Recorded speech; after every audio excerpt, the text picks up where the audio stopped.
Bienvenue sur Trésor de l'Évangile. Puisse l'Éternel bénir chacun d'entre nous. Nous allons étudier, n'est-ce pas? Aujourd'hui, nous allons partager autour de ce thème, la destruction de Jérusalem. La destruction de Jérusalem. Et bien avant de rentrer dans le vif du sujet, nous allons nous prosterner devant l'Éternel, notre Dieu. Éternel, notre Père et notre Dieu, nous te sommes infiniment reconnaissants. Merci pour l'opportunité et la grâce. Nous venons de toi, alors que nous allons partager, nous allons échanger, nous allons étudier ta parole sur la destruction de Jérusalem. Nous t'en supplions de nous aider à pouvoir tirer les leçons que tu veux que nous puissions tirer dans ces temps qui sont les temps de la fin. Donne bénir chacun d'entre nous de près ou de loin. Accorde-nous ton Esprit Saint et dirige-nous, oriente-nous et accorde-nous aussi la foi qui soit basée sur tes saintes écritures et ta volonté qui y est révélée. En Jésus-Christ, nous te rendons honneur et gloire avec le pardon de nos péchés. Amen. Voilà, la destruction de Jérusalem, et c'est une suite, n'est-ce pas, logique de ce que nous avons déjà commencé avec l'abomination de la désolation dans les deux précédentes présentations, l'abomination de la désolation, la partie 1 et l'abomination de la désolation, la seconde partie.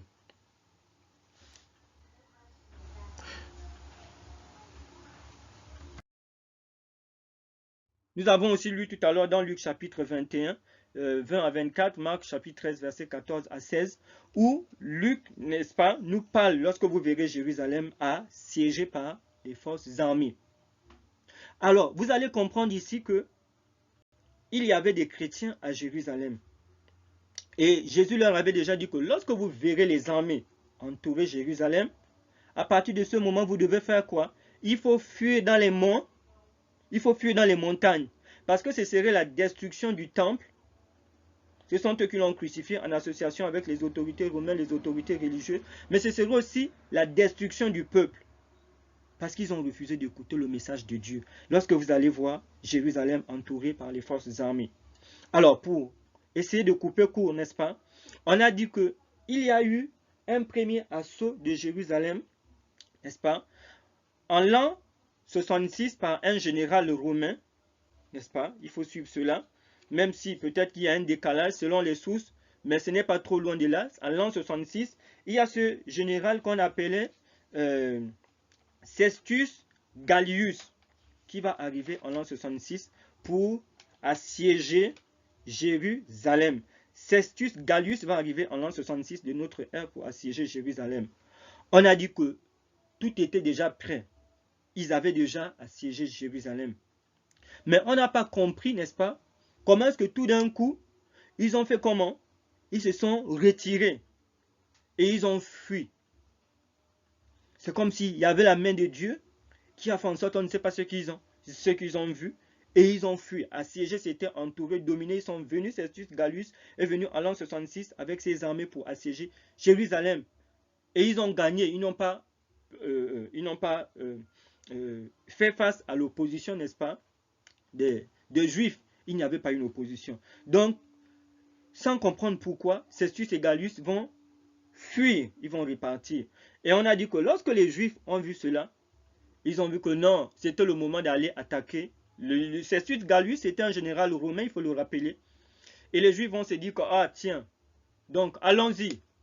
Ils vont aussi, n'est-ce pas, se mettre en guerre, prendre leurs armes pour les poursuivre, pour aller les combattre parce qu'ils ont vu les autres fuir. Et on a dit que quand les chrétiens ont vu cela, qu'est-ce qu'ils ont fait? Les chrétiens ont fui. Ils sont sortis de Jérusalem pour fuir dans les montagnes.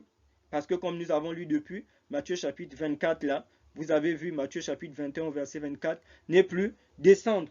Et donc, on a dit que celui qui est, Matthieu chapitre 24, verset 16, alors que ceux qui seront en Judée fuient dans les montagnes, que celui qui sera sur le toit descende, pas pour prendre ce qui est dans sa maison, et que celui qui sera dans les champs ne retourne pas en arrière. Malheur aux femmes qui seront enceintes, ainsi de suite. Donc, les chrétiens vont fuir.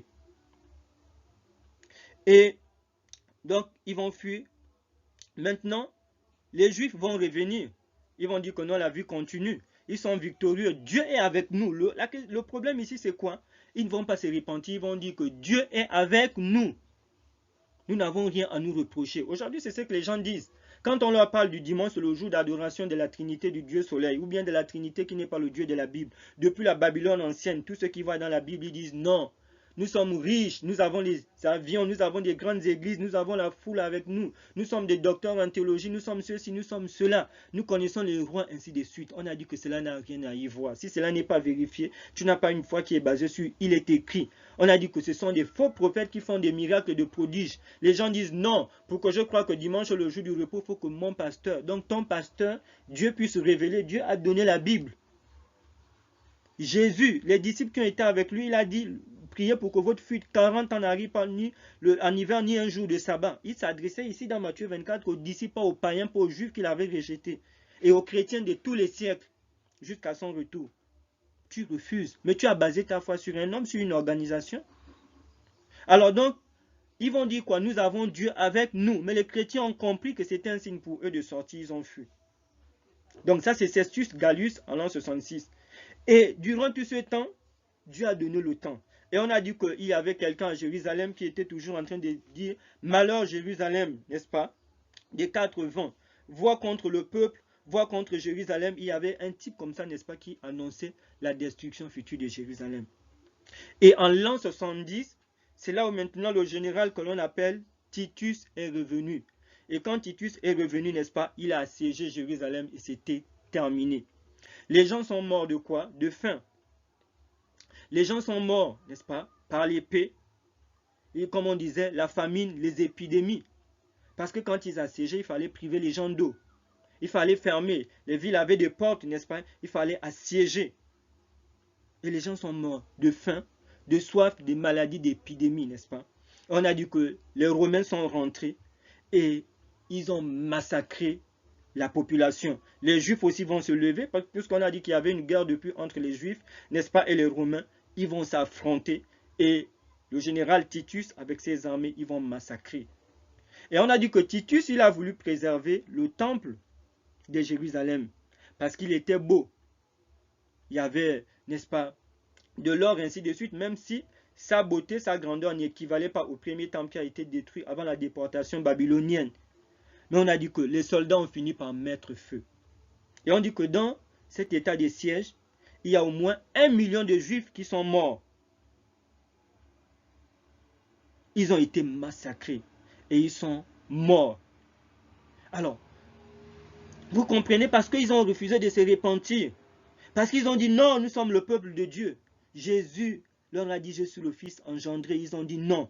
Aujourd'hui aussi l'église chrétienne, les gens disent quoi? Jésus-Christ est co-égal, co-éternel, la Trinité. Notre adoration, c'est le dimanche, pendant que Dieu leur dit que mon jour d'adoration, le Dieu de la Bible, c'est le sabbat du 7e jour, les 10 commandements. Jésus n'est pas venu abolir. Je crois dans Jean 15, il dit j'ai gardé les commandements de mon Père. Les Juifs ont dit tu as désobéi. Il a dit je suis le maître du sabbat.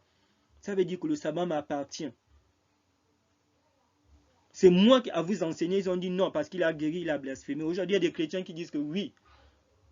Même le pape actuel dit que parce qu'il a guéri le jour du sabbat, n'est-ce pas, il a profané le sabbat. Et il y a des pasteurs qui le répètent aussi.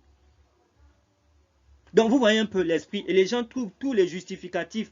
Et il y a un Saint-Esprit qui donne aux gens. Alors qu'on dit que le Saint-Esprit c'est l'omniprésence. C'est l'Esprit de Jésus-Christ. Est-ce que quelqu'un peut donner le Saint-Esprit? Que l'on souffle même.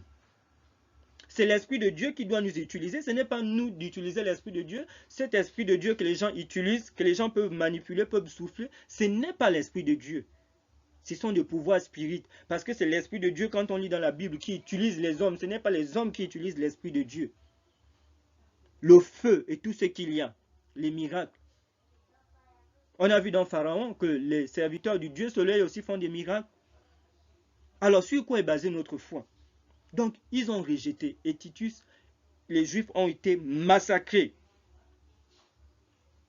Donc, les Romains, donc vous allez voir les armées romaines, Jésus-Christ avait dit de sortir, n'est-ce pas?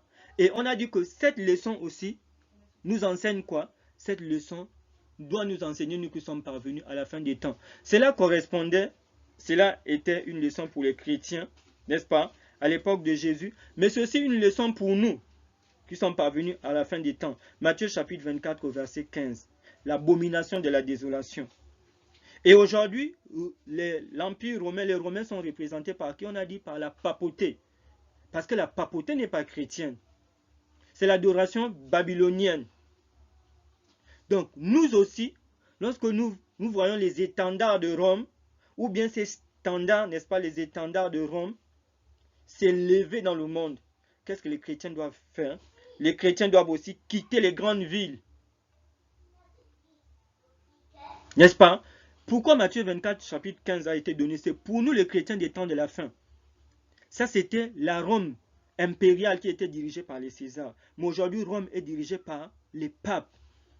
Et on a dit que lorsque vous allez voir aussi leurs étendards, leurs valeurs morales, leurs valeurs spirituelles s'élever, et l'une de leurs valeurs, c'est quoi? C'est l'armée, la force, la violence, la brutalité. Il faut faire comment? Il faut quitter les villes. Et qu'est-ce que nous voyons aujourd'hui avec le coronavirus? Nous voyons que le coronavirus est venu de la papauté. Le pape est en train d'exiger à tout le monde de se faire vacciner. Il ordonne au roi de la terre, au chef de gouvernement, au chef d'État de vacciner tout le monde. Pendant qu'on est en train de parler du transhumanisme, il organise des réunions sur l'économie numérique, sur le réchauffement climatique, sur l'économie verte, comme vous entendez. Les gens sont en train de perdre le travail. Les gens ne vont plus aller étudier, les gens ne vont plus voyager. N'est-ce pas? C'est Rome qui est en train de revenir au pouvoir sous la forme de la papauté. Mais Matthieu chapitre 24 au verset 15 dit quoi?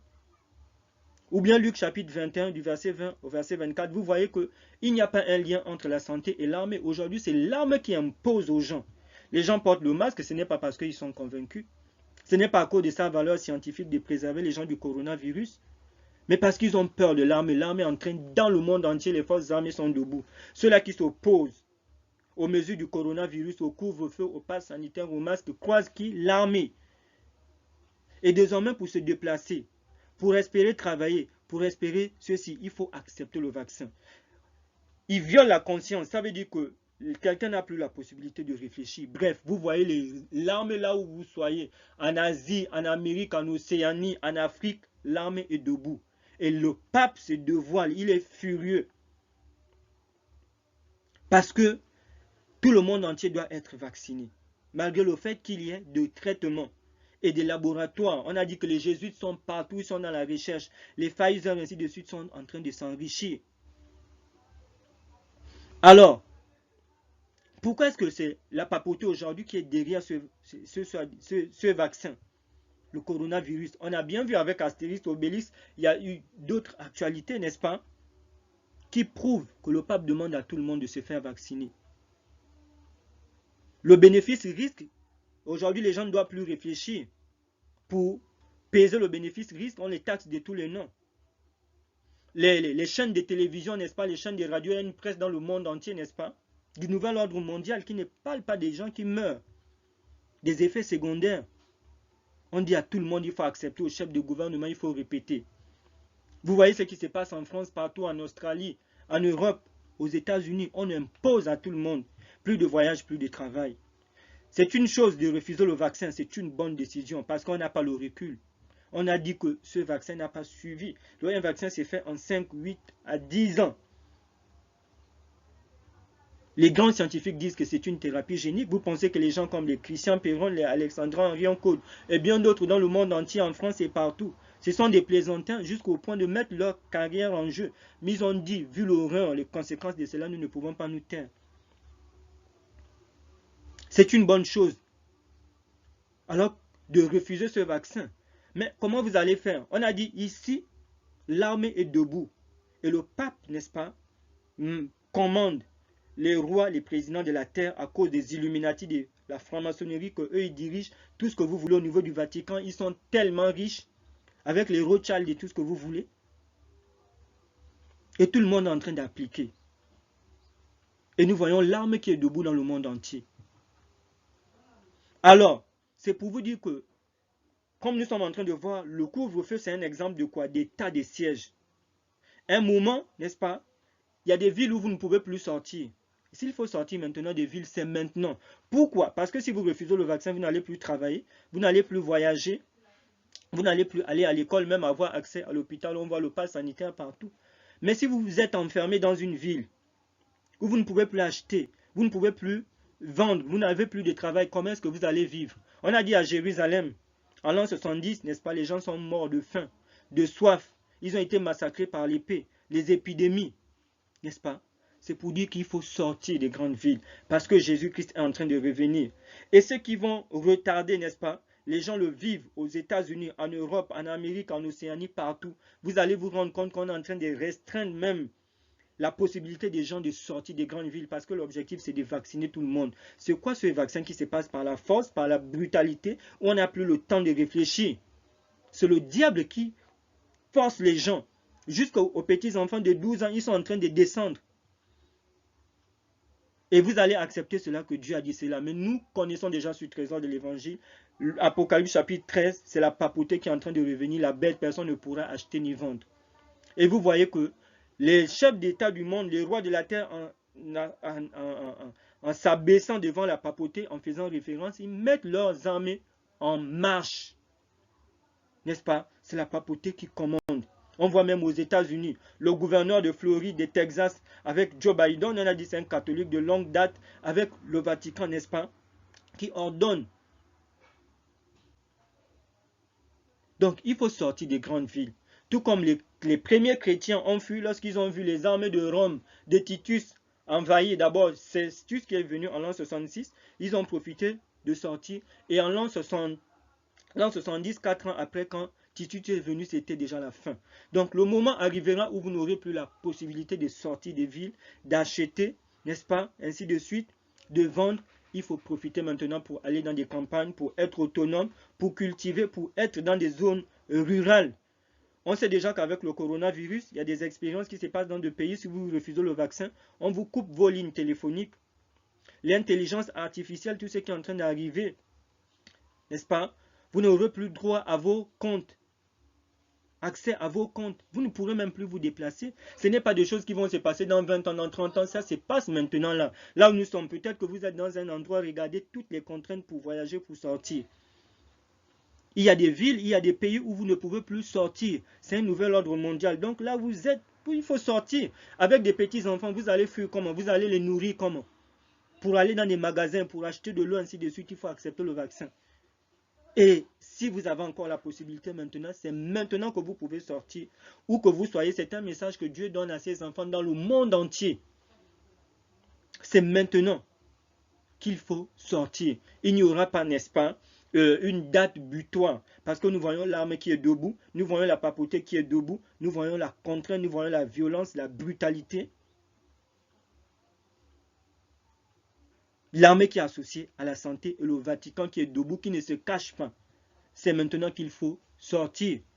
Parce qu'un jour, cela sera trop tard. Vous ne pourrez même plus sortir si vous n'avez pas pris le vaccin. Vous refusez de prendre le vaccin, c'est une bonne décision. Maintenant, vous allez nourrir vos enfants. Vous allez vivre comment? Donc, Jésus-Christ avait dit aux chrétiens d'aller dans des montagnes. Et nous voyons que la fin de ce monde est en train d'arriver. Donc, puisse le Seigneur nous aider à tirer les leçons de l'histoire des chrétiens en l'an 70, dans Matthieu chapitre 24, 15, l'abomination de la désolation dont a parlé le prophète Daniel. Et là maintenant avec Rome, sous sa forme comment? Papa, le Rome qui ne s'est jamais repenti. L'occasion nous est donnée, il faut profiter, n'est-ce pas, de quitter les grandes villes. Et ce message est prêché, je dis bien, en Amérique, en Asie, en Océanie et partout. Quand Dieu donne un message, il le donne à son peuple sur toute la terre, à ses enfants.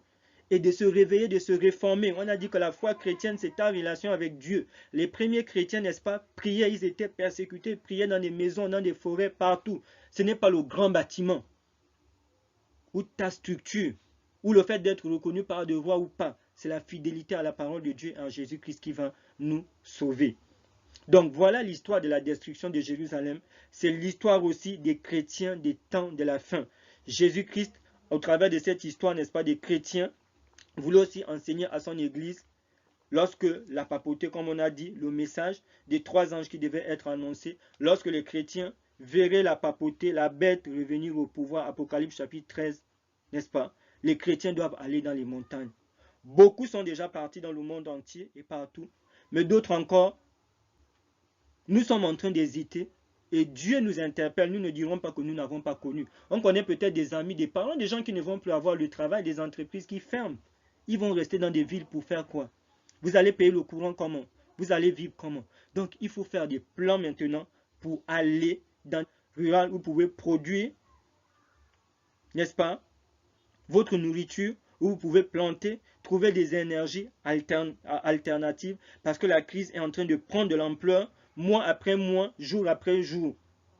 Elle est en train de s'enfler avec les catastrophes qui sont en train de s'abattre dans le monde entier. Nous voyons que tout est là, l'économie qui est en train de tomber. Jésus-Christ nous montre, nous avons tous les signes de son second retour. Nous ne connaissons ni le jour ni l'heure, mais nous sommes rentrés dans ces temps, n'est-ce pas? Et nous devons comprendre le message de Dieu. Il y a des pasteurs et des prophètes qui sont en train de vous enseigner la paix, la prospérité, ainsi de suite, ainsi de suite. C'est ce qui s'est passé avec Israël à l'époque de Jésus. Ils ont dit non, il n'y a rien, Jésus-Christ est un blasphémateur, ainsi de suite, il ne faut pas écouter. Qu'est-ce qui est arrivé? C'est la destruction. Ils sont morts. Mais les chrétiens qui ont compris le message de Jésus, 40 ans après, ne sont pas morts. Mais les prophéties d'Apocalypse ont été écrites pour nous. Les prophéties de Daniel, la bête, c'est pour nous. C'est dans ces temps où nous sommes en train de vivre. Qu'est-ce que nous entendons et qu'est-ce que nous faisons? Alors, puisse l'Éternel nous aider à partager ce message avec nos amis, avec nos connaissances, de près ou de loin, n'est-ce pas? À partager et à prier, parce que les temps sont fâcheux. Les temps que nous sommes en train de vivre, jusqu'aux petits-enfants. On ne connaît pas les effets secondaires. Il y a d'autres qui disent, oui, j'ai pris le vaccin, je suis debout, je suis en vie. Mais il y a des effets secondaires à court, moyen et à long terme. Ce n'est pas forcément sur le champ. Le transhumanisme, n'est-ce pas? Tout ce qu'on est en train de voir. L'homme n'est plus au cœur. La vie de l'homme ne compte plus. La machine, les robots, tout ce que nous sommes en train de voir. Le transhumanisme, allez faire des recherches, regardez, il y a des théoriciens, il y a des hommes, des gens qui ont de l'argent, n'est-ce pas, pour ce transhumanisme. Connecter l'homme aux machines. Et tout ce que nous sommes en train de voir. Donc nous devons faire très attention. Puisse l'Éternel bénir chacun d'entre nous, d'ici que nous ayons une autre présentation, mais que nous puissions nous préparer, n'est-ce pas, à quitter les grandes villes,